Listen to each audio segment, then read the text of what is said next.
تمہیں کیا ہو گیا ہے؟ کیسی تجویزیں کرتے ہو؟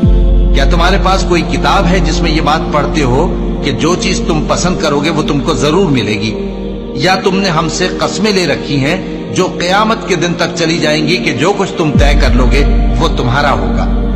ان سے پوچھو کہ ان میں سے کون اس کا ذمہ لیتا ہے؟ کیا اس قول میں ان کے کچھ شریک ہیں؟ اگر یہ سچے ہیں تو اپنے شریکوں کو لے آئیں۔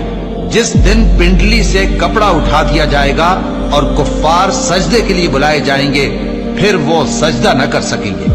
ان کی آنکھیں جھکی ہوئی ہوں گی اور ان پر ذلت چھا رہی ہوگی، حالانکہ پہلے اس وقت سجدے کے لیے بلائے جاتے تھے جبکہ وہ صحیح و سالم تھے۔